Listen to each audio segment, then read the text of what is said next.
Vamos fazer uma leitura aqui no livro de 1 Timóteo, capítulo 3, no versículo de número 1 ao versículo de número 7. Diz assim a palavra do Senhor: este ensinamento é verdadeiro. Se alguém quer muito ser bispo na igreja, está desejando um trabalho excelente. O bispo deve ser um homem que ninguém possa culpar de nada. Deve ter somente uma esposa, ser moderado, prudente e simples. Deve estar disposto a hospedar pessoas na sua casa e ter capacidade para ensinar. Não pode ser chegado ao vinho nem briguento, mas deve ser pacífico e calmo.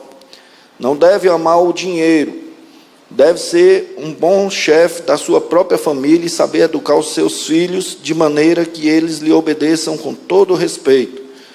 Pois se alguém não sabe governar a sua própria família, como poderá cuidar da igreja de Deus? O bispo não deve ser alguém convertido há pouco tempo. Se for, ele ficará cheio de orgulho e será condenado como o diabo foi. É preciso que o bispo seja respeitado pelos de fora da igreja, para que não fique desmoralizado e não caia na armadilha do diabo. Podeis sentar.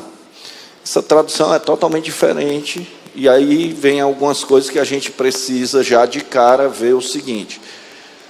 Aqui fala no bispo, e nós não temos a pessoa do bispo definido como um líder. Nós vamos falar um pouco sobre esses pontos, e isso contrasta com algumas traduções, mas nós vamos ver que há uma necessidade de se ter definições, no caso do contexto ministerial, e nós temos as nossas definições. Quando lemos isso aqui, não necessariamente quer dizer que tem que ter bispo na Gileade, amém? Os irmãos vão entender melhor o nome bispo, né? A Convenção de Igrejas e Ministros de Gileade, doravante denominada CIMIG, entende que a sua atribuição em oficializar. Por que oficializar? Por que é uma das atribuições? É porque nós entendemos que existe a legitimação e a legalização, a oficialização. E sabemos que as pessoas recebem um chamado de Deus e há uma legitimidade ministerial quando ela exerce o pastoreio, exerce como mestre, exerce como evangelista.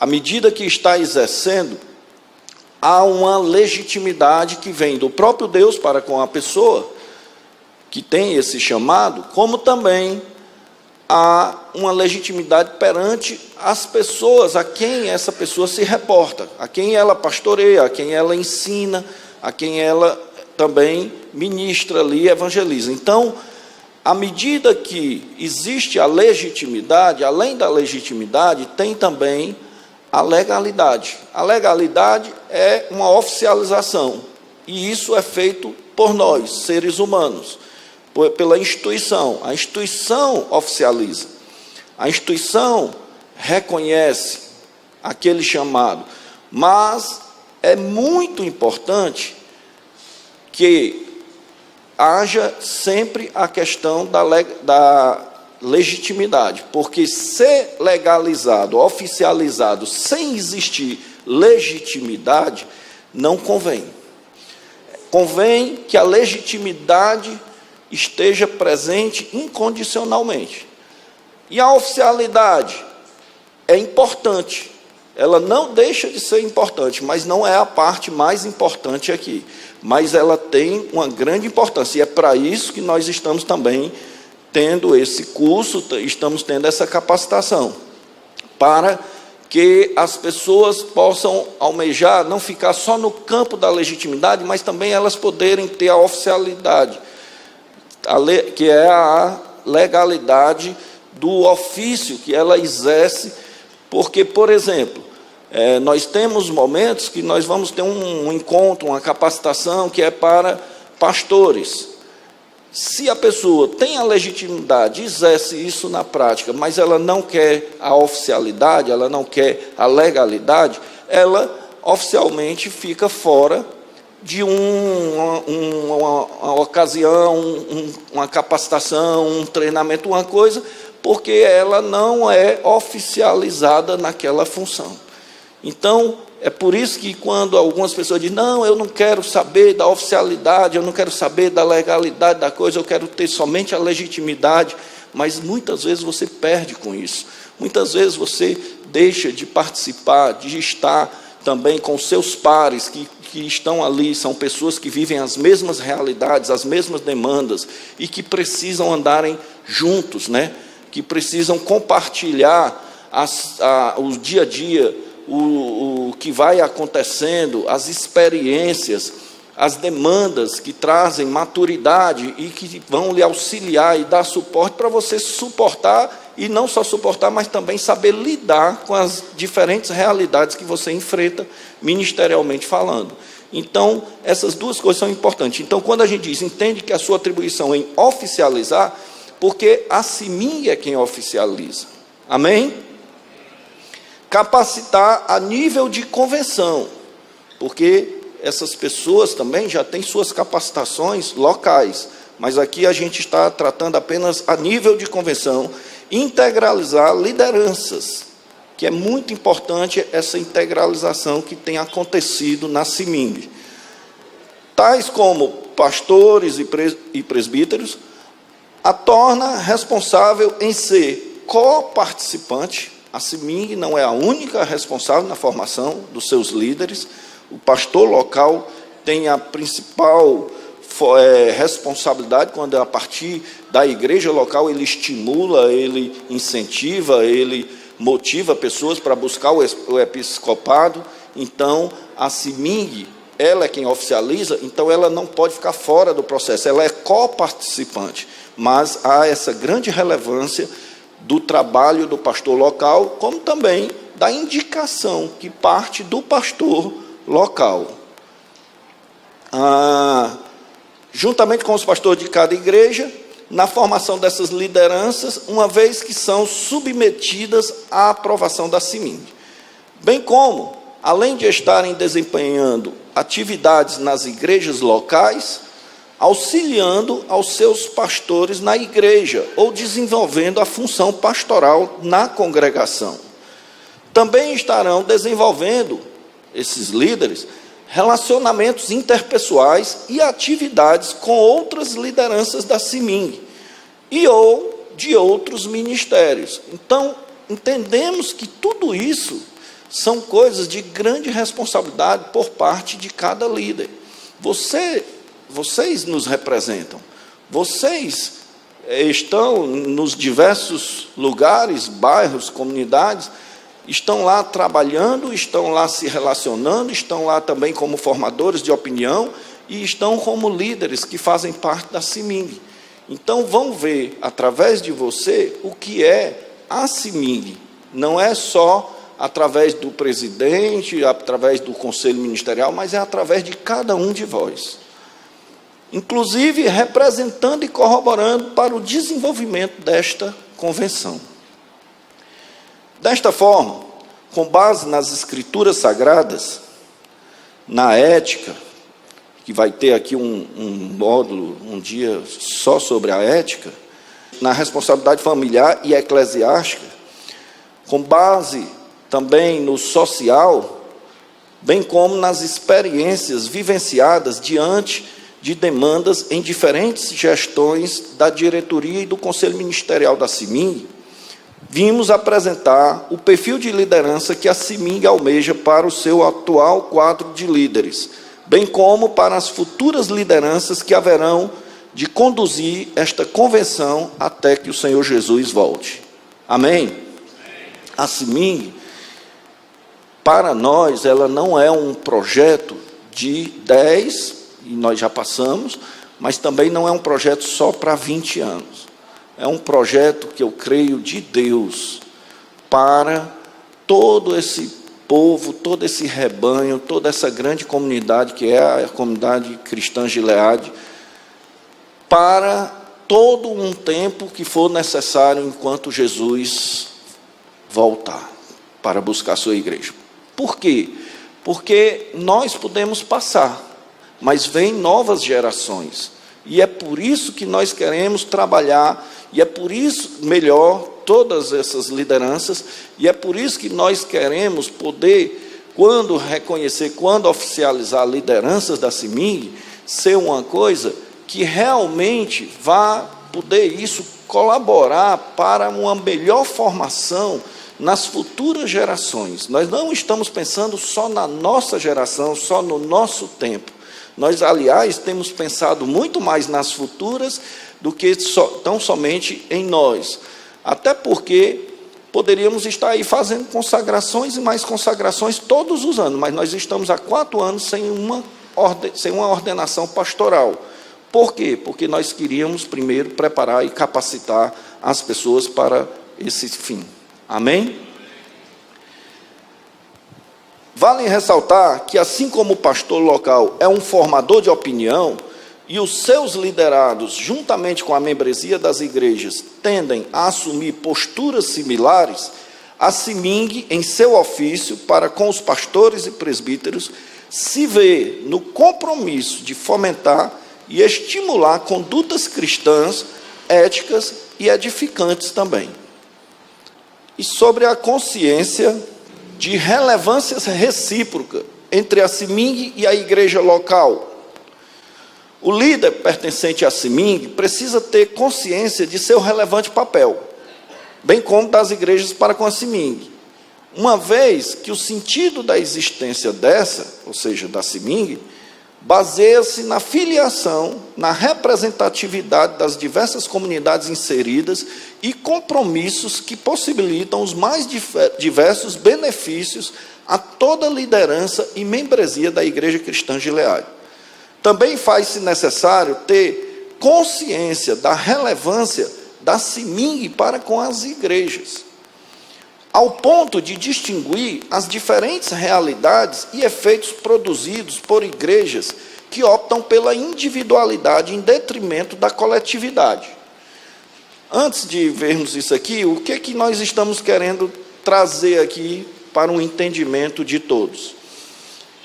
As pessoas, os membros, os diversos líderes de todas as igrejas são fundamentais para a existência da CIMING. Todos são importantes, todos têm uma grande relevância. Aquilo que nós vamos desenvolver como uma comunidade, desenvolvendo, consequentemente, uma identidade pelo fato de fazermos parte de uma mesma comunidade, aí precisamos, e já se trabalha, e já foi falado também aqui sobre isso, no primeiro módulo, a identidade, aquilo que vai nos identificar perante a sociedade, perante a todos aqueles que nos conhecem. Então, é importante que nós tenhamos perfis onde as nossas diferenças não prevaleçam sobre aquilo que nós temos de semelhante. Diferenças vão existir, sempre, mas as nossas semelhanças devem prevalecer sobre as nossas diferenças.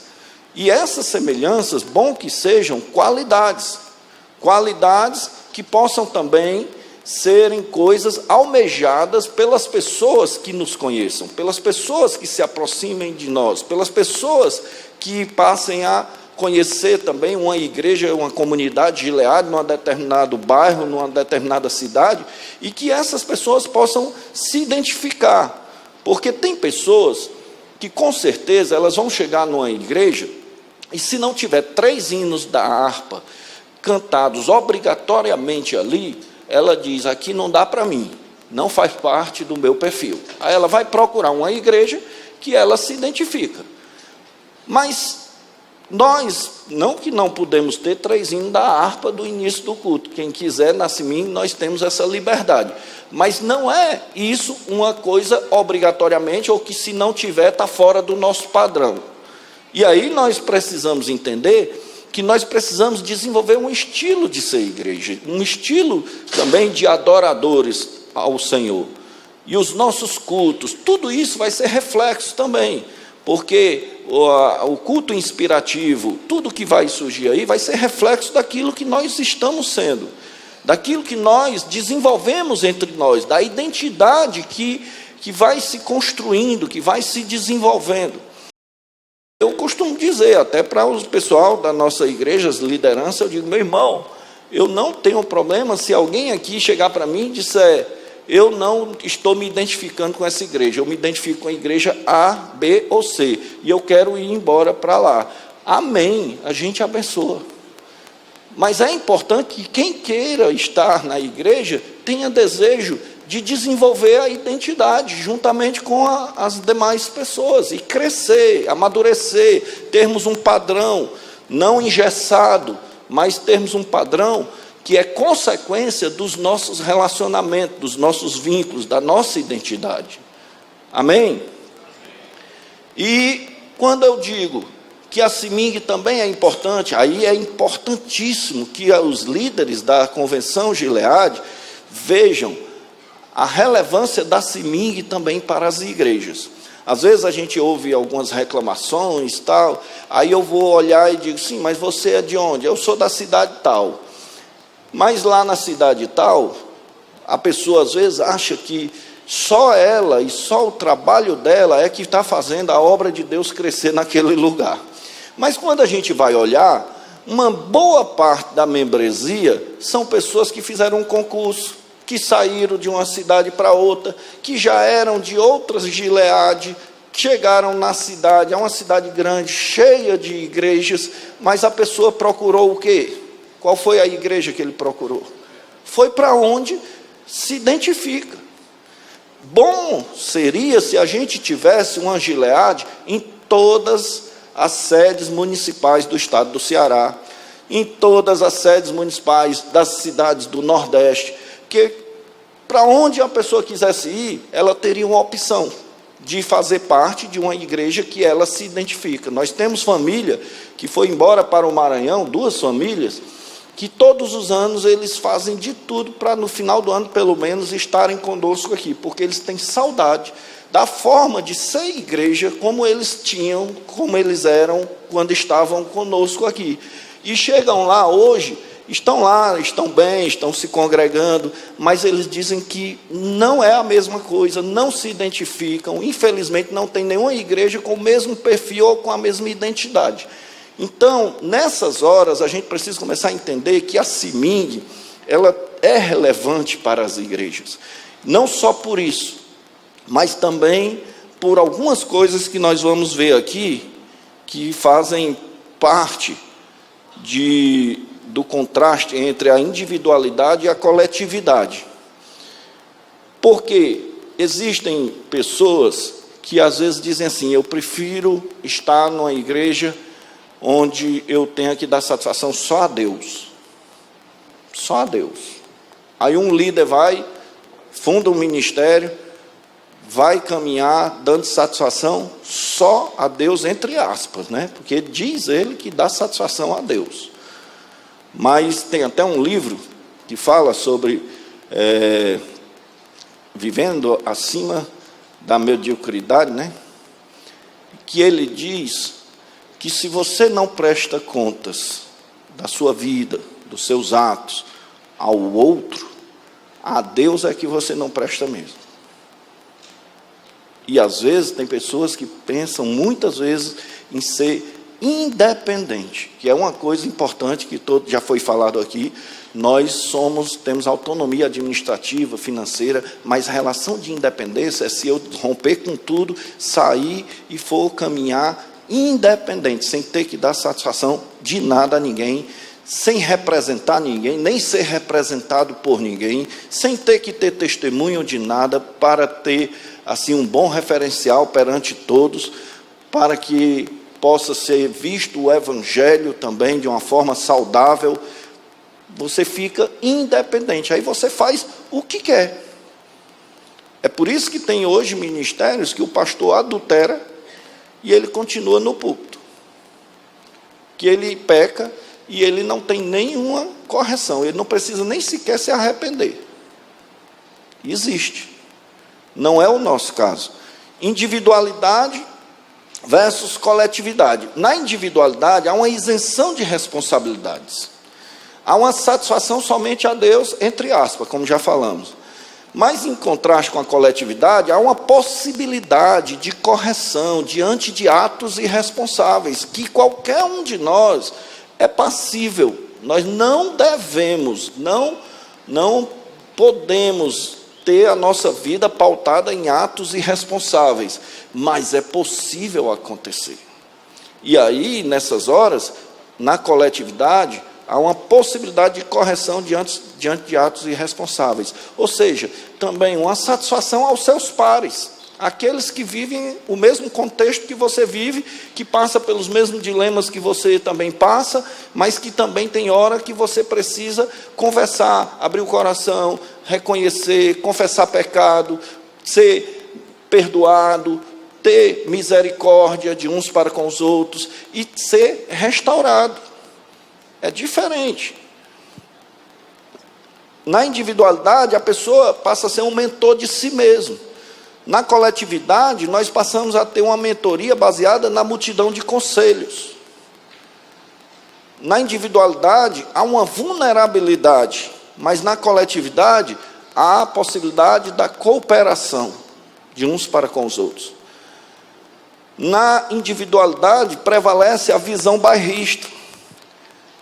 É aquela visão limitada. Você vive de acordo com o que você conhece nos limites do bairro que você está fazendo parte, que você vive. Mas na coletividade há uma formação transvisional. E por que não dizer visionária, que se antecipa no seu tempo, que não fica sempre refém das coisas que acontecem e você só sabe depois que já aconteceu, que você está preso, limitado na sua visão bairrista. Na individualidade, há o isolamento, mas na coletividade, há integração, que é isso que nós estamos tendo hoje aqui. Quantos presbíteros, quantos diáconos, quantos futuros presbíteros e futuros pastores estão aqui e que hoje já estão tendo uma integração e que isso coopera para o seu desenvolvimento, para a sua formação. Na individualidade, há limitações, mas na coletividade pode-se produzir desenvolvimento. Amém? Das qualificações bíblicas para o perfil de um presbítero e pastor ordenado. Irmãos, o assunto, se a gente for querer exaurir todo o assunto, merecia uma noite aqui só nesse ponto, né? Mas não é o caso, o tempo também não nos permite, nós vamos passar rapidamente qual é a ideia principal, e isso são coisas que depois, se alguém quiser, pode procurar, tem aí os pastores do conselho, qualquer pastor também da diretoria, outros pastores, todos os pastores aqui, eles têm também condição de poder conversar e falar como tem sido e qual é o propósito que nós temos nesse sentido. Conforme nós já lemos, 1 Timóteo 3,17, vimos qualificações essenciais que convém fazer parte do perfil de um líder, seja ele presbítero ou pastor ordenado. Vale ressaltar que qualificações mencionadas em 1 Timóteo 3, 8 a 12, em relação aos diáconos e às mulheres, que vai nesse intervalo do versículo 8 a 12, fala em relação tanto diáconos como também em relação às mulheres. Existem qualificações que estão lá que cabem perfeitamente também para o líder. Não é porque, até porque tem mulher que pode ser pastora, tem mulher que pode ser presbítero. Então, essa qualificação que é focada aqui no texto para a mulher, não deixa de ser também para pastor e para presbítero, né? Só uma observação. Então, em relação aos diáconos e às mulheres, naquilo que não foi mencionado em relação aos líderes apresentados anteriormente, ao texto anterior. Não deixam de ser qualificações necessárias, bem como a orientação do Espírito Santo, o desempenho de atividades eclesiásticas que demonstrem o chamado, a desenvoltura no exercício ministerial e compromisso pertinente ao que se propõe, das quais vimos a seguir. Bom, uma coisa importante que nós precisamos, antes de entrarmos nessas qualificações, existem diferentes metodologias em diferentes ministérios de avaliar um presbítero e um pastor. O que nós entendemos principalmente aqui para nós? Que eu digo nós, não sou só eu, todos os pastores, como já falamos, conselho, diretoria. Nós entendemos que primordialmente, e é bíblico, tem duas coisas aqui que são primordiais. Uma é a orientação do Espírito Santo, isso não pode ficar fora. Hoje já existem métodos que isso fica fora. Isso não pode ficar fora. A orientação do Espírito Santo para também Deus direcionar. A igreja precisa ter homens que orem, que entendam a necessidade de serem orientados, guiados pela direção do Espírito Santo em relação às vidas, aos chamados ministeriais, a esse reconhecimento, a tudo isso faz parte também, mas não é tudo, mas faz parte. Outra coisa é a questão das qualificações, das qualidades, que já existe um rol aqui, que nós vamos passar por ele, na Bíblia, na palavra de Deus. Paulo escreve a Timóteo, ele faz questão de fazer esse rol aí de qualidades que são necessárias na vida de um líder, na vida daquele que almeja episcopado, e precisam se fazer presentes. Porém, existem também algumas outras coisas que vão nos auxiliar, pode nos auxiliar, e principalmente para o pastor local, na hora de indicar alguém. É a questão também do desempenho de atividades eclesiásticas que demonstrem também esse chamado. Por quê? Porque tem pessoas que desenvolvem um bom trabalho, desempenham um bom trabalho, sem deixar de ter essas qualificações e sem deixar de haver um direcionamento do Espírito Santo de Deus. Por exemplo, pode alguém, um excelente administrador de uma empresa que se converte, chegar na igreja e ele ser uma pessoa que desenvolve um grande trabalho administrativo na igreja, um grande trabalho ali com grupos, com departamento, que ele desenvolva uma grande liderança? Pode. Mas essa pessoa pode não ter nenhuma qualificação bíblica, como a palavra aqui tem um rol exaustivo sobre isso? Pode. E ele pode ter bons resultados? Pode. Mas é o que eu estou dizendo, uma coisa só não pode anular a outra. Essas coisas precisam se somarem. Quanto mais a pessoa tiver uma capacitação para, além de uma orientação do Espírito Santo, além dela também ter as qualificações, ela também ser uma pessoa que tenha uma desenvoltura, então é fundamental que essa pessoa ela tenha um reconhecimento da nossa parte, porque a legitimidade eu já falei o que é e de onde vem de Deus e vem das pessoas para quem ela com quem ela se dirige, para quem ela ministra, né? Cuida, pastoreia.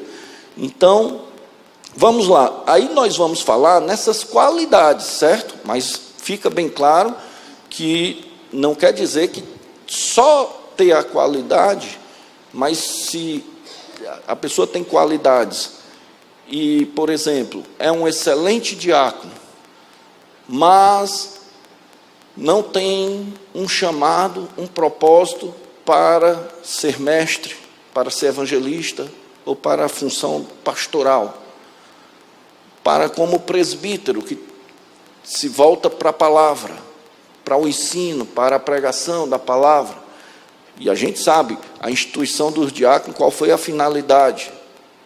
Quando foram instituídos, para poder dar uma condição daqueles que tinham chamado para o ensino, tinham chamado como evangelistas, um chamado como pastores, para poder se focarem naquele seu chamado e não estar preso às demandas sociais, ao serviço que se desenvolve em todo o trabalho na igreja, seja nas quatro paredes ou até fora das quatro paredes, porque tem diácono que é um excelente diácono, que se ele for ser um presbítero, você vai destruir o ministério dele. Por outro lado, tem aquele que, além de servir, ele tem um chamado para ir ser um mestre, para ensinar. Então, precisa permitir com que a pessoa desenvolva o seu ministério dentro daquilo que ela tem o seu chamado. Amém, irmãos? Aspirar, primeiro, aspirar, no grego, orego, estender a mão, anelar. O episcopado, que na língua original do grego é episcope, vista, na motivação apropriada, aspirar ao episcopado na motivação apropriada, ou seja, no chamado genuíno para uma vida de amor, compadecimento e serviço ao próximo, conforme o modelo servil exemplificado em Cristo. Existe o modelo formal e existe o modelo servil. E o modelo que Cristo exemplificou para nós foi o modelo servil. O formal, ele é muito fácil de se trabalhar. O formal, você tem uma empresa, você contrata funcionários, você paga o salário do funcionário, o funcionário depende do salário para sobreviver, mas ele resolve não fazer o que teria de fazer, não ter compromisso, faltar, não ter responsabilidade. Aí o que é que você pode fazer? Você pode notificar, pode trazer alguns, são advertências, se permanecer pode trazer suspensão, pode oferecer suspensão, e se permanecer pode haver uma demissão. É o modelo formal. É fácil trabalhar dentro do modelo formal. Você está trabalhando, entregando uma coisa que a pessoa necessita, e você está trocando. No modelo servil, nós lideramos nas igrejas, nós precisamos entender que as pessoas são voluntárias. É totalmente diferente. E que você precisa, aí entra a questão também da legitimidade, você precisa conquistar, motivar, estimular. As pessoas estão ali porque elas estão acreditando, crendo, elas estão necessitando, anelando algo que é importante para a vida delas. E quem tem que apresentar isso para elas? Somos nós, líderes. E aí, se eu quero entrar com o modelo formal numa coisa que é para voluntários, não vai dar certo, meu irmão. Não funciona. É problema por cima de problema, é sofrimento para o líder, é sofrimento para a igreja também. Então, o modelo de servil é o modelo onde Jesus Cristo pega a toalha. Ele pega a toalha e ele vai lá ao seu discípulo, lava o pé do discípulo, dando exemplo ao seu discípulo. É muito diferente do modelo formal. Não dá para a gente se aprofundar mais no assunto, mas pelo menos a ideia a gente está passando aqui. Amém? Então, vale ressaltar que, embora o termo grego possa significar vista, no presente contexto, segundo Norman Champlin, a forma verbal trata da posição ou ofício de um supervisor. Eu não vou poder me deter aqui de falar na questão do presbítero, que já existia esse termo 200 anos antes de Cristo, que equipara-se ao ancião.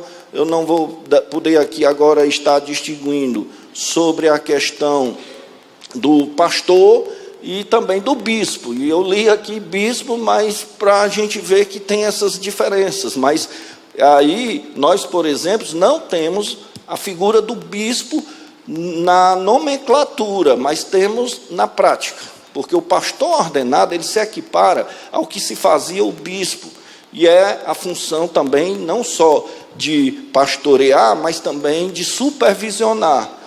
O que o presbítero, por exemplo, e no nosso contexto, ele exerce uma função também pastoral na congregação, pode exercer também auxiliando o pastor na igreja local, mas ele exerce uma função pastoral como pastor auxiliar. A diferenciação vai estar tão somente nesse campo. Por isso que eu vejo que é importantíssimo a formação do presbítero, porque há uma aproximação muito grande entre essas funções.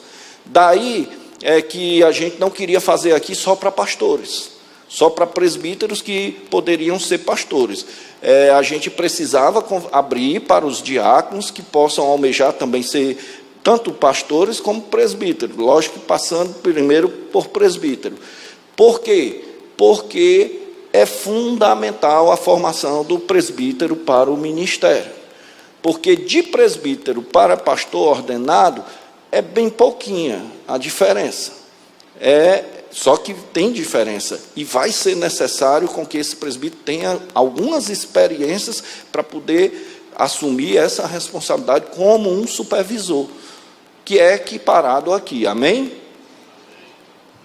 O termo bispo, episcopos, oferecendo a nota expositiva geral sobre o supervisor, no entanto, muita incerteza circunda a natureza exata e a função desse ofício, porquanto diferia de acordo com a comunidade e o período histórico. Ou seja, essas divergências de nomenclatura, essa questão de diferenças entre essas funções, esses cargos ministeriais que eu falei, todos eles já enfrentavam isso lá na comunidade primitiva, porque dependia também do tempo, né? Até um pouco antes de Cristo já tinha parte dela, e essas divergências de nomenclatura não vão ser o que há de mais importante, principalmente porque é uma coisa que já tinha suas diferenças desde os primórdios, desde o tempo em que as escrituras ainda estavam sendo escritas. Amém? Vamos prosseguir. Desta forma, podemos verificar alguns textos bíblicos que mencionam a relação de cargo de bispo como supervisor e com função pastoral. Atos, capítulo 20, versículo 28, diz assim: atendei por vós e por todo o rebanho sobre o qual o Espírito Santo vos constituiu bispos para pastoreardes a igreja de Deus, a qual ele comprou com o seu próprio sangue. Ou seja, na função de bispo, pastoreando a igreja de Deus. 1 Pedro 2,25: porque estáveis desgarrados como ovelhas, agora, porém, vos convertestes ao pastor e bispo das vossas almas. Aqui vimos uma analogia com o bom pastor, que é Cristo, que cuida e supervisiona as nossas almas. No ministério Gileade, são separados diáconos e diaconisas para servirem em diversas demandas que se fazem necessários dentro e fora das quatro paredes da congregação. Consagrados, são separados diáconos, consagrados presbíteros, para que, como pastores ou pastoras, auxiliares exerçam função pastoral. E ordenados pastoras, para desempenharem a função pastoral, bem como supervisora em relação às igrejas e congregações. Até aqui, está entendido, irmão? Eu tenho que correr um pouco aqui, mas se estiver atropelando alguma coisa, vocês pedem para eu repetir, amém? 2, ser irrepreensível. Palavra originária é anepilentos, na forma primitiva de epilambanomai, que significa deitar mão sobre, trazendo a ideia de acusação e comprovação de culpa. Reconhecemos a possibilidade de acontecer acusação, mas nunca deve existir real motivo de comprovação de culpa. O que é que nós queremos dizer isso aqui? Ser irrepreensível não quer dizer que jamais alguém possa lhe apontar, porque senão, meu irmão, já era. Quem é o líder que nunca foi apontado aqui? Diga que nunca foi apontado em nada. Nunca houve acusação, justa ou injusta, em relação a você. Então ninguém mais poderia fazer parte, né? Já não teria mais liderança. Porque nós já temos um vil acusador, que é o próprio Satanás, inimigo das nossas almas, e que levanta muito falso, e que arma astutas ciladas contra nós. Lógico, precisamos ser vigilantes, precisamos ver aqui algumas coisas, não vou me deter porque vamos falar, mas o que não pode é você de fato, está dando causa, dando motivo para ser culpado, ou sendo culpado de fato. E pode isso acontecer na vida de um ou de outro? Pode, mas também nós não estamos aqui para matar ninguém. Pelo contrário, para restaurar. Só não podemos é fazer de conta que nada aconteceu. Amém? Porque tem hoje muitos ministérios, e eu conheci, e olhe bem, eu já vim de um ministério onde eu me converti, passei por outro, que eu pensava de ficar para o resto da minha vida, mas por um motivo, hoje estamos aqui como Gileade. E conheci essas realidades e outras, de outros ministérios. Então, tinha pessoas que, às vezes, quando ela cometia um erro, como era que resolvia o problema? Transferia essa pessoa para uma igreja de um porte maior, oferecendo uma condição de vida melhor, para nem transparecer que aquela pessoa errou. E aí, o rebanho lá era que ia sofrer, com a pessoa esfolando, tirando a lã das ovelhas, adulterando e fazendo as coisas mais absurdas. Precisamos entender que pecado é pecado. E pecado deve ser tratado como pecado. E pecado precisa ser confessado. E precisa ser consequência de um genuíno arrependimento, confessado. Se a pessoa enganar, vai enganar a Deus. Pode nos enganar, aliás, pode nos enganar, mas não vai enganar a Deus. Mas a nossa parte a gente tem que fazer. E a gente tem que tratar todas essas situações, todos esses casos. Como Gileade, até hoje, nós nunca deixamos de tratar nenhuma situação. Nós pegamos problemas lá do passado, do outro ministério, que estourou entre nós, mas foi tratado. Foi tratado. Lá não, foi jogado para frente. Então, é importante isso. Por quê? Porque quem fica no erro e no pecado, morre também. E nosso compromisso não é só com a placa, não é só o nome da igreja, não é só chegarmos agora, não, temos que transparecer que somos totalmente santos, isso e aquilo, não. O nosso compromisso é com as vidas, inclusive dos líderes também. Amém?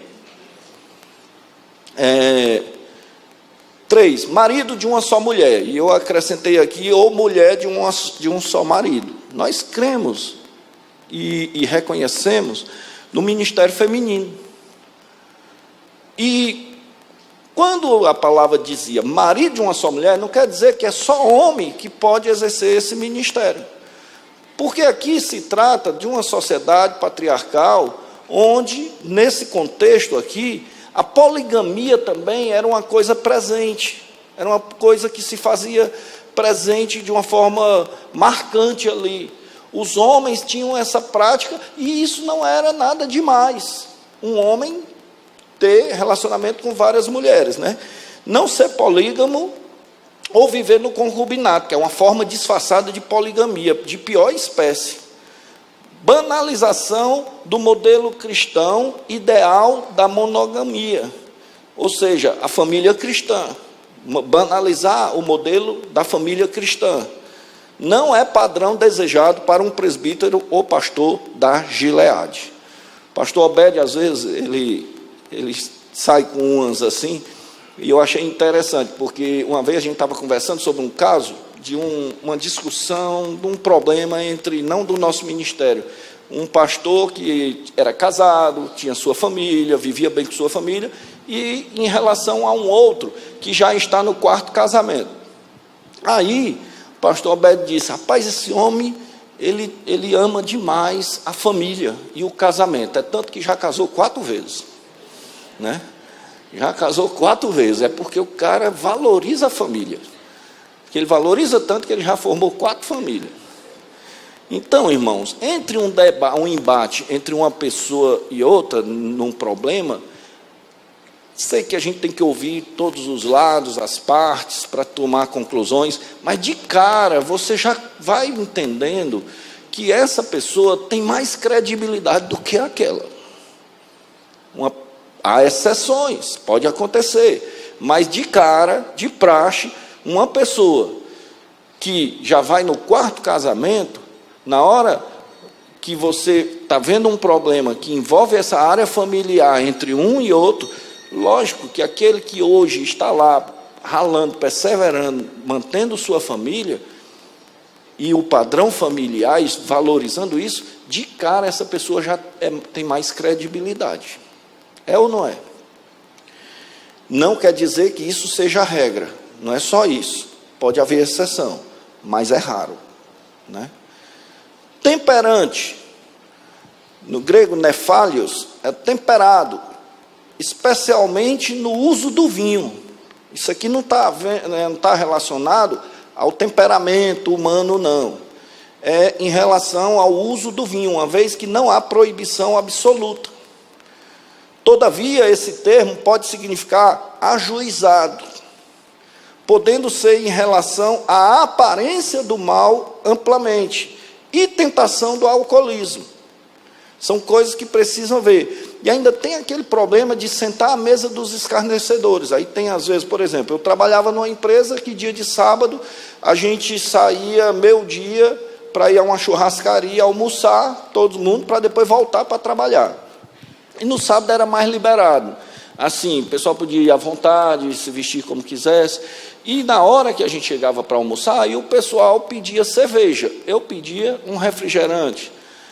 E fazia questão de botar o rótulo do refrigerante assim, para ninguém pensar, por exemplo, Cajuína, São Geraldo, tirar o rótulo e deixar lá, e você está a aparência do mal mesmo, né?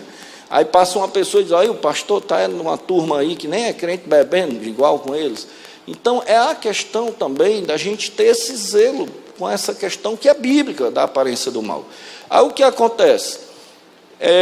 Quando a gente estava na roda ali, aí alguém podia passar a dizer, como alguns pensam assim, olha aí, está na roda dos escarnecedores. Mas se a gente estava conversando sobre política, economia, assuntos que não tem problema nenhum, que não fere a palavra de Deus em nada, eles estavam tomando lá a cerveja dele, eu tomando o meu refrigerante, eu almoçando aqui com eles, ninguém está escarnecendo do Evangelho. Agora, se não tiver bebida nenhuma e tiver um no meio, querendo escrachar com o Evangelho e debochar do Evangelho, aí eu tenho que dizer, meu irmão, desse jeito você me expulsa da mesa. Ou muda o assunto, ou você me expulsa da mesa, porque eu não vou me sentar na roda de um escarnecedor. Estão entendendo, irmãos? Então é muito diferente desse pensamento comum que predomina aí. Então, nessa questão do temperante, nós precisamos também entender que essa questão do vinho, a palavra de Deus, e aqui vai falar um pouco mais sobre isso, mas a palavra de Deus, ela não é absoluta em relação a isso, não é proibitiva, mas tem as recomendações mais apropriadas que se faz sobre essa questão, e nós vamos já falar. Sóbrio, no grego, sófron, prudente, autocontrolado, e em relação às mulheres, decente, modesta. Vimos a necessidade da sã consciência. Aqui entra uma sã consciência, não relacionada à embriaguez também, porque você precisa ser uma pessoa de sã consciência, independente de consumo de álcool. Você não consome nenhum tipo de álcool, de droga, mas precisa usar da consciência, precisa ter atos de consciência. Um líder, ele não pode estar deliberadamente agindo de forma inconsciente, sem refletir, sem pensar. Nós não podemos ser reativos, nós temos que ser proativos, porque quando vem algo de lá para cá, nós temos que processar antes de devolver. Então, faz-se necessário saber como proceder diante de problemas, fazer leitura apropriada dos fatos, que hoje é um grande problema, são as leituras erradas que as pessoas fazem.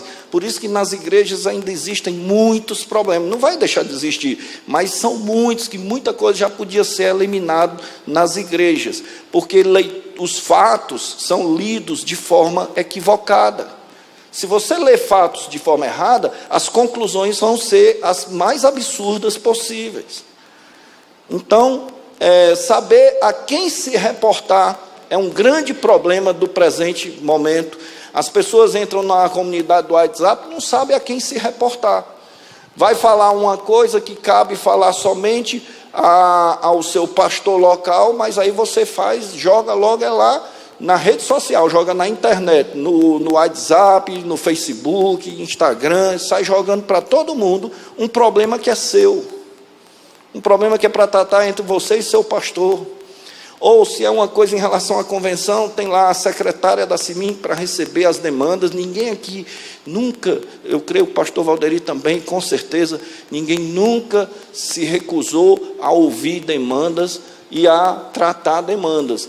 Mas tem que se reportar às pessoas apropriadas, seja a secretária da CIMING, se for um assunto que você queira que o conselho também discuta, seja o próprio pastor presidente da convenção, mas a gente precisa, como líder, saber a quem se reportar.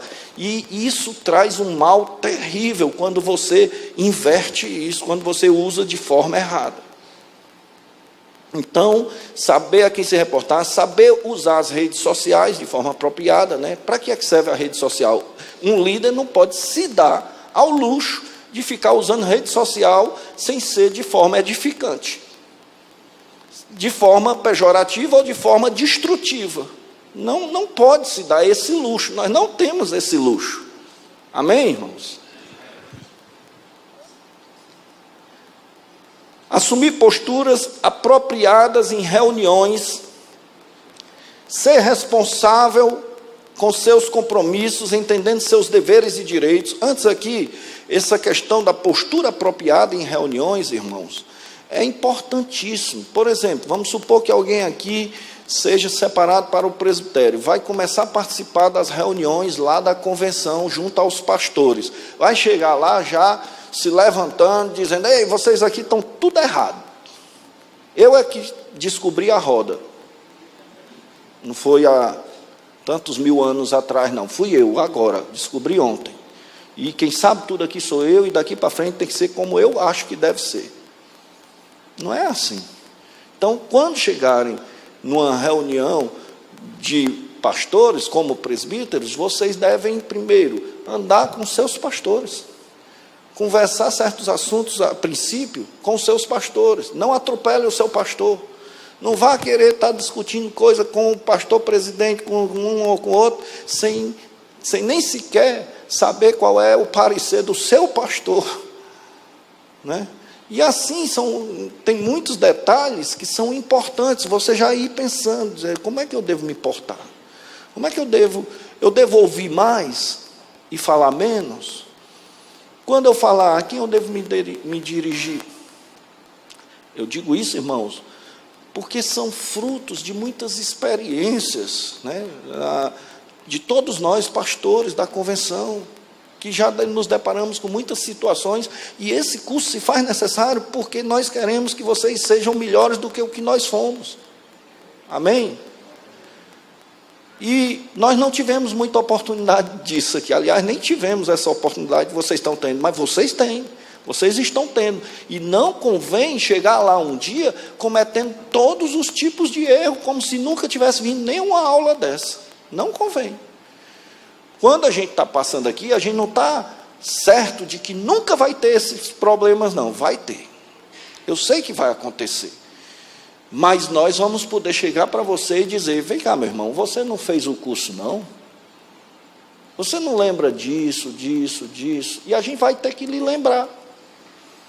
Então é melhor você já aprender e já caminhar como deve, do que ter que ser lembrado toda hora, ter que ser chamado a atenção, ter que ser repreendido. Amém, irmãos? Não é melhor ter a oportunidade de aprender o melhor e já ser melhor, não porque quer ser melhor do que os outros, mas porque está tendo a oportunidade para ser melhor? Amém? Ser responsável com seus compromissos, entendendo seus deveres e direitos. Entendam bem. Nós temos estatuto, vai ter uma aula que vai falar sobre isso, só sobre questão estatutária.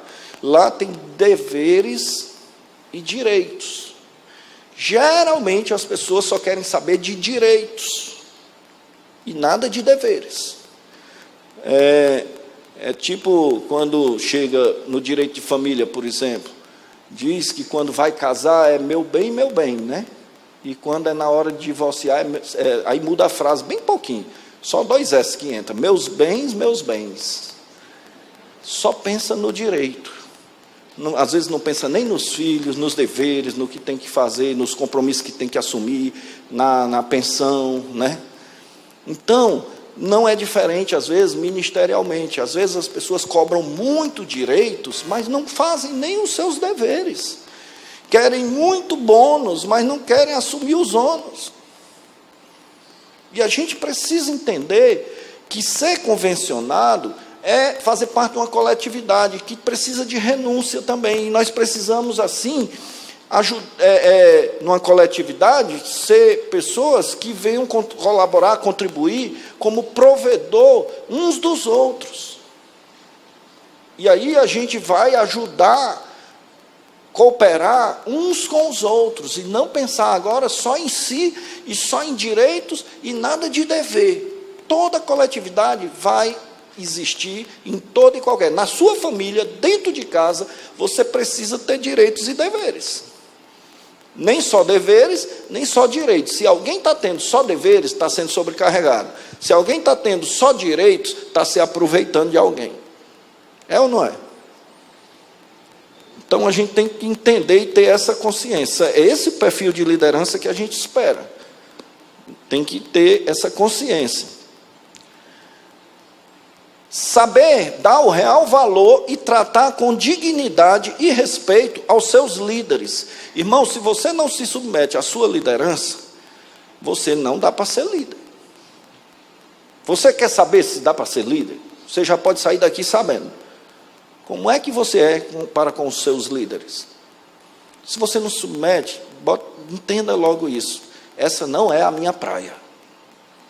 Não dá para eu ser líder, porque eu não quero ser liderado. Eu sou líder de um departamento, estou lá direto, trabalho, faço tudo. No dia que o trabalho é de outro departamento na igreja, eu não vou. Não é o meu departamento, eu não sou o líder, eu não vou. Não vou lá prestigiar, não vou lá honrar, não vou tratar com dignidade quem está lá desenvolvendo o trabalho. Então você não dá para ser líder, não. É importante ter essa consciência também. Reconhecer a necessidade que tem do outro. Você sozinho não vai a lugar nenhum. Você precisa do outro. Jamais você vai poder fazer qualquer coisa sozinho. E sem Cristo, aí nem pensar, né? João 15 já fala isso. Sem mim nada podeis fazer. Sem Cristo, aí é nem pensar. E sem o outro, também não vai muito longe, não. 6, modesto, no grego, cosmos, digno, bem comportado, sereno, faz-se necessário com que o líder espiritual, presbítero ou principalmente pastor, por ser supervisor, ser autocontrolado, ordeiro, dono de boa conduta e de boa reputação. Lógico que acusações possam se levantar, mas tenho certeza que se você anda dentro de uma forma digna diante do Senhor, pode acontecer a acusação que for, mais dia, menos dia, ela vai por terra e o seu nome é exaltado. E a sua boa reputação permanece. Não vale a pena entrar no jogo dos injustos. A gente padece, a gente sofre, a gente tem uma vida, todos nós, principalmente pastores na Gileade, de ralar, de trabalhar, de lutar. Quantos são até bivocacionados? Porque nós não oferecemos coisas fáceis para estar iludindo o povo e tirando tudo que pode do povo para trazer regalias para as nossas vidas. Nós não somos assim. A Gileade não é ministério desse tipo, e a Gileade tem uma história já de mais de 10 anos, e a gente tem visto isso na nossa igreja. Quem vem de outros ministérios sabe muito bem do que é que eu estou falando. Amém? Hospitaleiro. Refere-se à necessidade de um presbítero ou pastor ser amante da hospitalidade, na forma livre e espontânea, em amor. No atual contexto, vimos uma grande necessidade de ter cautela em recepcionar pessoas, embora sejam cristãs. Porém, existem as formas apropriadas para recebê-las, tais como observar a referência ou indicação, reservar quarto em hotel, se você não confia na pessoa. Estou falando isso aqui, está aqui o pastor Ranieri, né? Ele, há mais de 2 anos, ele vem, ele fica conosco ali, na nossa casa. É um prazer, é uma satisfação quando ele chega, nós conversamos muito. É muito bom, muito interessante. Eu gosto de poder conversar com ele, e ali aprendemos também muita coisa. E eu creio que ele se sente bem, porque está com mais de 2 anos que ele vem. Se não estivesse sentindo bem, não vinha mais, né? Ou ia para outro lugar, se hospedava em outro lugar, mas eu tenho prazer de recebê-lo. Então, reservar, mas quando você não confia, reserva um quarto em hotel, não vai destratar uma pessoa. Caso não sinta segurança ou conforto para ambas as partes em sua própria residência. Pode ser que a pessoa não se sinta bem também na sua residência. Aí você tem que saber como lidar, como receber. Convidar para as refeições e se colocar à disposição para com ela se deslocar em alguma necessidade e ou visita. Nunca abandonar a pessoa, a não ser que assim ela mesma prefira. Já houve casos de eu me oferecer para estar dando suporte a uma pessoa que veio, porque como a gente, principalmente aqui na presidência, os diretores, o pessoal do conselho, a gente tem que estar recebendo preletor, cantor. E, irmão, não é simples, não é uma tarefa muito simples. Você tem que estar ali, tem que levar para almoçar, tem que estar à disposição, tem que... E assim, houve vezes da gente se oferecer, fazer tudo e a pessoa sair falando mal. Houve casos já disso aí também. A pessoa ir reclamar para outras pessoas e dizer que não foi recebido. Há pessoas que recusou ser levado para onde ela quisesse ir e almoçar junto. Ela disse, não, hoje eu quero passar o dia na minha privacidade. Eu digo, amém. Aí depois foi falar mal. Se a pessoa recusou. Então ainda acontece assim. Agora você imagina se você não souber ser hospitaleiro. Aí é que fala mal, pega mal para o ministério. Por isso que cada um precisa entender esses detalhes também. Isso aí também faz parte. Eu estou aqui só ventilando e jogando algumas coisas, mas tudo isso merece reflexão mais aprofundada por parte de cada um, viu, irmãos? E nós precisamos desenvolver um padrão em todos os sentidos. Agora um outro detalhe. Eu já fui uma vez na casa de um pastor, fui até com um presbítero de uma outra igreja de Gileade. Cheguei na casa desse pastor, irmão, era 10 horas da manhã. A gente ia passando perto, rapaz, vamos visitar o pastor fulano, que é bom visitar, às vezes a pessoa quer até uma palavra. Chegamos lá, sabe o que aconteceu, irmão?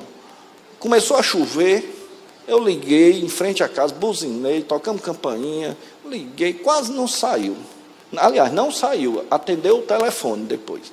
Aí era 10 horas, tinha acabado de acordar e disse, rapaz, eu acordei agora, tal, e chovendo um toró d'água. Aí eu digo, não, é porque a gente veio lhe fazer uma visita, achando que ele ia gostar da visita, a ingenuidade nossa. Aí ele disse, pois é, né, e está chovendo, né, tal. Eu digo, irmão, tá bom, amém. Vamos embora. Meu irmão, pastor, receber outro pastor e um presbítero dessa forma, misericórdia. Nenhum de nós podemos ser assim. Amém? Me deixou fora de casa na chuva. Eu botei aqui, bem grande isso. A hospitalidade cabe também na recepção a um curto espaço de tempo, onde a atenção ao visitante, por parte de um presbítero ou pastor, precisa ser com qualidade, bem como em relação ao recém-chegado no ministério. Quem chegou ao ministério? Um líder, um presbítero, um pastor, um membro. Como é que e principalmente quando ele já faz parte do ministério, chegou à igreja, você precisa visualizar a agregação de valores e cooperação, contrapondo-se à competição e conflito. Quem chega no ministério, não veja como inimigo, não gere conflito com essa pessoa, não veja como competição. Aprenda a ver o lado bom e a agregar valores, e poder aproveitar o máximo de bom que essa pessoa pode também lhe oferecer. Isso não quer dizer que você vai receber também de qualquer forma, e sem usar de nenhum critério, como nós mesmos temos aqui na nossa convenção, critérios para isso. Vou resumir aqui uma coisa que realmente eu vou dizer para vocês. Na Gileade, irmão, é mais fácil sair do que entrar. Tem ministério aí que o povo tanto entra como sai, tem outros que entram da maior facilidade, difícil é sair, que se sair já é com confusão, porque não aceita sair. Mas na Gileade é mais fácil sair do que entrar. Entrar, nós temos critérios. Nós queremos honrar todos vocês que estão numa formação, não queremos ser barreira para quem chega, mas também não queremos aceitar de qualquer forma. E é importante isso, porque aí nós vamos poder preservar os bons costumes, o perfil, a identidade e desenvolver. Amém? 8, vou correr mais agora, para encerrar. Aptos para ensinar, grego, didáticos, está diretamente relacionado ao que se esperava dos supervisores, que fossem mestres, com ministério recebido em função da unção divina, por meio da revelação nas Escrituras, ou discernimento intuitivo, diferentemente dos profetas, que eram em função da inspiração espiritual direta no momento de sua fala. Porém, ambos são pelo Espírito.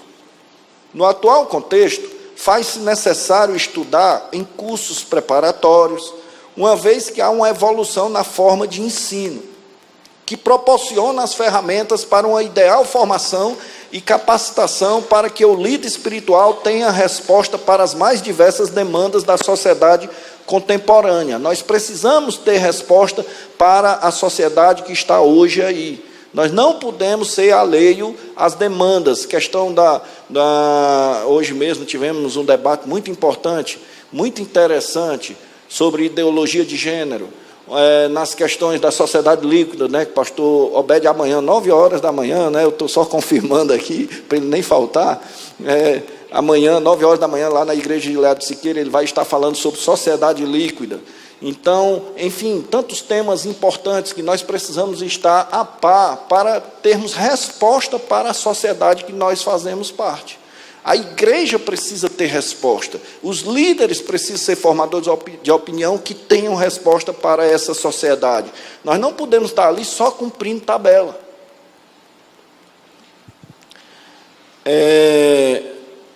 Vale salientar que estudar nos moldes atuais não elimina a possibilidade e necessidade de ser auxiliado pela ação do Espírito Santo, ao ponto de adquirir conhecimento, mas com sabedoria do alto, pois desta forma passa-se a estar apto para ensinar. Então, você quer ensinar, você precisa ter. Você quer oferecer, como é que você vai oferecer o que não tem? Você vai ter que buscar ter para poder oferecer. Por isso tem esse curso, por isso tem seminários, por isso tem sido aprovado estatutariamente alguns requisitos em relação à formação também para as pessoas serem líderes, mas a gente sabe que só o conhecimento não é tudo. Espírito Santo na vida da pessoa é fundamental também. Amém? 9, aí vem de novo aquele assunto. Não dado ao vinho, grego, paroinos, moderado. Paulo defendia a moderação em relação ao vinho. Em sua carta a Tito, no capítulo 1, versículo 7, ele declara ser indispensável que o bispo não seja dado ao vinho. Ele fala que o termo não seja dado. Todavia, na carta aos Efésios 5,18, ele declara: e não vos embriagueis com vinho, no qual há dissolução, antes enchei-vos do Espírito. Ou seja, ele está dando a recomendação. Ele não proíbe de uma forma absoluta, mas ele diz que melhor do que se embriagar é se encher do Espírito. E outro detalhe, existe uma coisa chamada bria. Quem já ouviu falar sobre bria? Bria, aquele copo, quando ele tem as suas barrazinhas aqui, ele tem uma parte lisa em cima. Aquela linha ali chama-se de bria. E quando a pessoa passa daquela linha, aí ela fica embriagada, né? Ela se embriaga, é o excesso, é o que vai lhe tirar da sã consciência, é o que vai lhe tirar da sobriedade e vai trazer prejuízos. Então, Paulo até recomenda a Timóteo, por uma questão medicinal, que ele tome vinho. Então, eu só estou passando, é um assunto, como eu digo, estou passando aqui só os pontos principais. Não dá para a gente ficar preso agora a esse assunto, mas é um assunto que você não pode também tratar com desdém, nem ser radical e nem ser uma pessoa que extrapola e que agora vai, daqui a pouco, estar fora da sobriedade, gerando escândalos, se embriagando. Então, tem que ter um cuidado especial aí. 10. Não espancador. No grego, plektes. Pugnais, briguento. Irmãos, isso aqui é muito importante. Você vai dizer, existe isso na igreja? Né? Há essa possibilidade de alguma vez acontecer algo assim? Sua raiz é plesso, que significa bater, ferir com golpe direto, com um punho ou com uma arma na mão. Aqui não é negócio de só verbal não, viu, irmão? Está falando mesmo no sentido original aqui, sobre a questão mesmo agressiva fisicamente. Aqui se refere literalmente ao contexto da agressão física, do objetivo de atingir a integridade física do próximo. Existia um manual de disciplina eclesiástica denominado Constituições Apostólicas, 8 volumes, que supostamente seriam instruções dos apóstolos a Clemente de Roma, que possui um interessante registro. Olha o registro. Há um supervisor, ancião ou diácono que bata nos crentes quando pecam ou nos incrédulos quando fazem algum erro, desejando aterrorizá-los desse modo. Ordenamos que seja deposto, pois em parte alguma o Senhor nos ensinou a fazer tais coisas. Pelo contrário, quando foi ferido, não revidou. Quando foi vilipendiado, não vilipendiou. Quando sofreu, não ameaçou. Não obstante, vimos também a condição abominável e indesejável de um líder espiritual que usa deliberadamente da agressão verbal ou psicológica, sem compaixão e desprovida de amor para com o próximo. Aqui tem duas coisas importantes que nós precisamos falar. Irmãos, lá na igreja no Siqueira, a gente tinha um curso do MMI, e eu me lembro que pediram para trazer um casal de outro ministério. Quando chegou lá, era estranho, tinha uma coisa estranha naquele casal. Eles não compartilhavam nada, eles não abriam a boca, a mulher era muda, do jeito que chegava e do jeito que saía. E daqui, quem era a líder deles, né?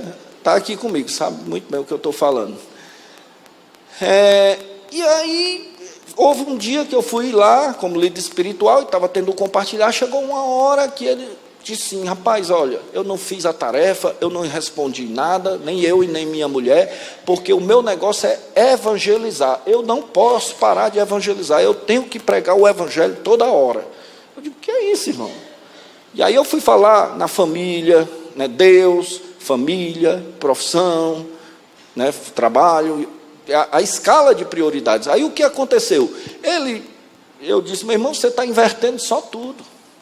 Você está dando prioridade à obra de Deus desse jeito, o ministério, né, que está lá em quinto lugar, a reboque, e a sua família, você é incapaz de sentar com a sua mulher, orar, falar. Eu sei, meu irmão, que depois eu descobri que ele dava muita pena na mulher. E eles, quando saíam para ir para a aula do MMI, ele dizia assim, tu não fala nada não. Tu tá sabendo como é que é o negócio. Se tu abrir a boca, tu vai apanhar muito aqui quando chegar em casa. A mulher ficava muda o tempo todo. Você pensa que não existe isso? Existe. É espancador mesmo, né? E assim, você já imaginou um líder jurando espancar outro? Um líder ameaçando agredir fisicamente o outro? Não convém. Não é esse o nosso perfil. Não é isso que nós esperamos dos ministros para Gileade. E cordato, grego, epiex, gentil, bondoso, pronto a ceder, dotado de espírito tolerante. Essa é uma das várias necessidades de imitação ao Senhor Jesus, na qual se opõe ao rigor estúpido e à atitude inflexível. Embora tenha consciência de um direito, seja capaz de renunciá-lo para ser misericordioso. Aí, meu irmão, a frase aqui de um amigo de Braulio, que eu peguei essa frase com o pastor Munguba Júnior, que diz assim: nunca me arrependi de ser misericordioso, mas me arrependi de ser justo. A palavra diz que nós não devemos ser demasiadamente justos, e às vezes quando nós queremos ser demasiadamente justos, faltamos com misericórdia. E aí, ser misericordioso, você nunca vai ter motivo para se arrepender porque usou de misericórdia. Não podemos ir de encontro à palavra de Deus e sermos demasiadamente justos, mas necessitamos permitir com que a transcendência da misericórdia sobre a justiça e a máxima do cristianismo, que é o perdão em relação à justiça, prevaleçam. Deixa eu perguntar uma coisa aqui: ponte de concreto precisa ser rígido para suportar um caminhão, uma carreta toda carregada, um ônibus cheio de pessoas, com bagagem e tudo? A ponte, o concreto, ele pode ser um concreto mole, tem que ser rígido. E o trilho, o ferro, para suportar um trem de carga com 50 vagões, tem que ser o quê? Mole? Tem que ser rígido. Aí você pega, eu rapidinho dizer aqui, a dilatação. Existe um L, que é L0 alfa, variação de T. T é a temperatura que varia. O alfa é a dilatação linear. Aí você pega esse L0, que é um pedaço de ferro do trilho, multiplica por isso e vai dar a diferença que tem que ter livre. Que na hora que a temperatura aumentar, ele vai ter que ir e voltar. O aço, que é para ser rígido, ele tem flexibilidade. O que é que nós, como líderes, às vezes, seres humanos que somos, miseráveis, débeis, carentes da misericórdia de Deus, queremos ser tão rígidos, às vezes, com as pessoas? Amém, irmãos? Então, lembre do trilho, lembre do concreto. Você não é para ser mais rígido do que eles, não. 12. Inimigo de contendas, grego, amachon, pacífico. Trata-se da forma privativa de mate, que quer dizer batalha, querela, luta. Muitas igrejas se transformam em campos de batalha, enfrentam grandes perturbações e até mesmo divisões, devido a líderes espirituais que, sem espírito moderado ou cordato, em nome de defender a fé ou lutar por uma causa justa, estabelecem o caos no seio da comunidade cristã. Não é esse tipo de liderança que nós queremos para Siming, irmãos. Nós queremos pessoas pacificadoras, pessoas que ajudem a unir, a integrar, a motivar, a estimular, a gerar vida. A defesa da fé e das causas justas devem existir na igreja, mas nunca de forma sem moderação ou pacificação. Quando o que está prevalecendo é a satisfação perante o conflito de ego, a motivação de quaisquer de uma dessas defesas já passou a ser equivocada e destrutiva. Temos que defender a fé, mas não podemos ser destrutivos e matar vidas.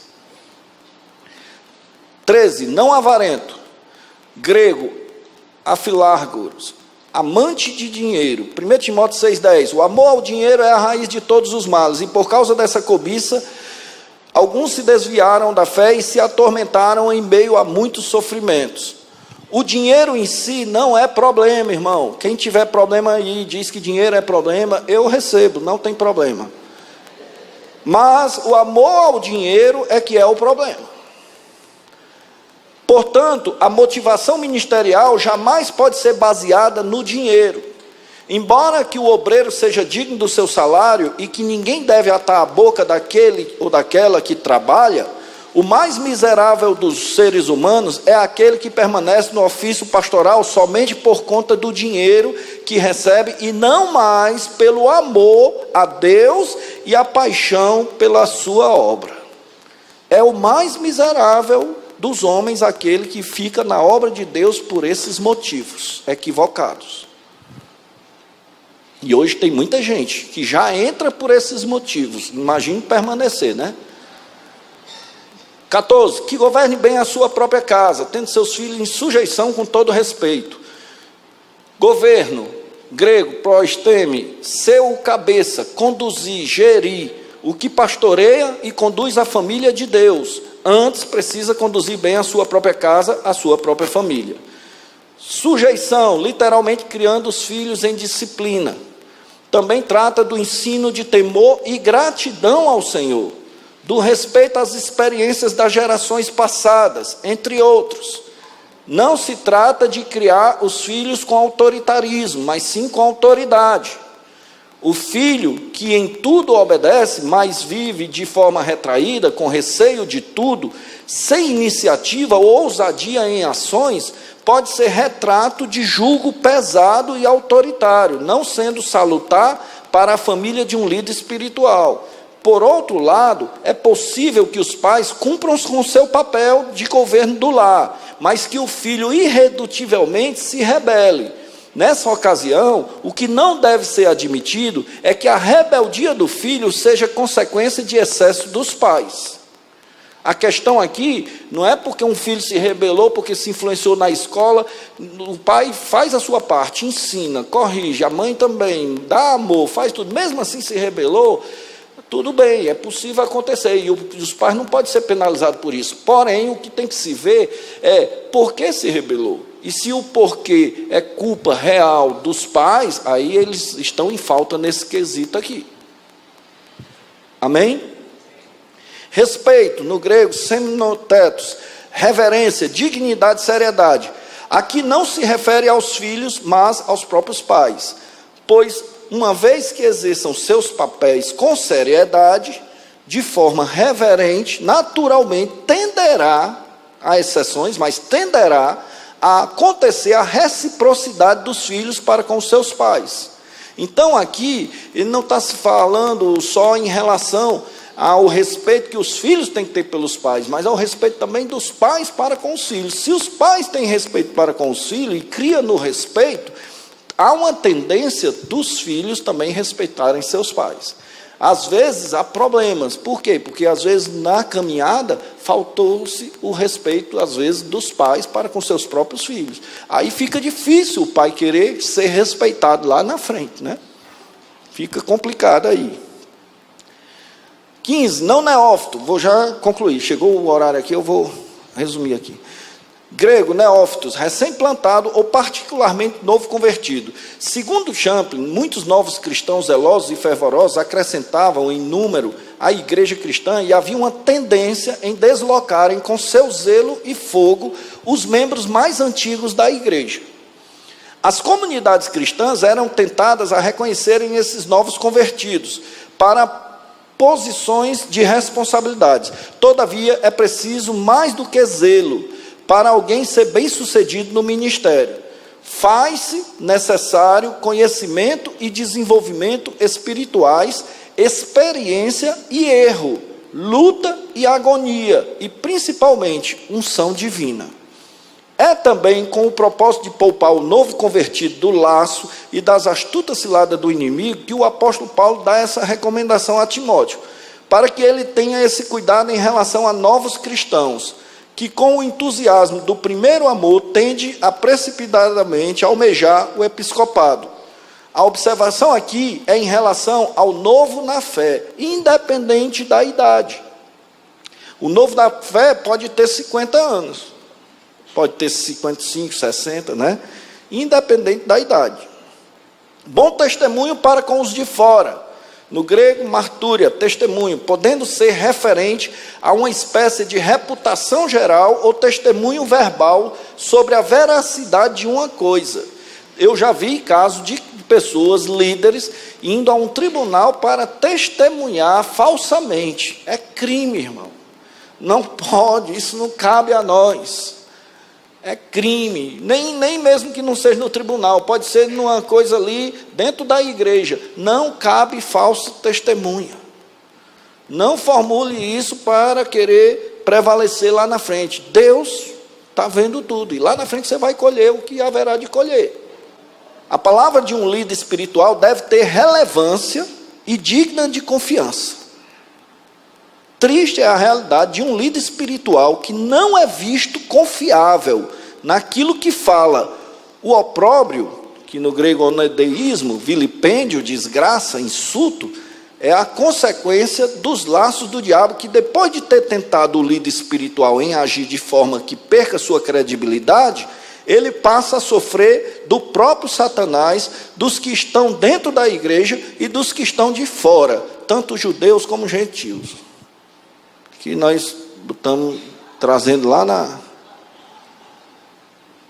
17, não de língua dobre, grego, dílogos, de língua dupla, insincero. Diante das demandas, ouvir as duas partes e manter total honestidade e franqueza ao tratar com todos. Isso, na igreja, você não pode deixar de cumprir isso para com os membros.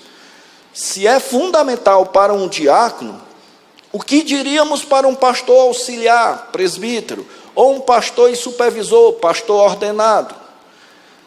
Por isso que eu falei que tanto teria atribuição aqui, qualidade do diácono, que cabe para o líder, como também da mulher.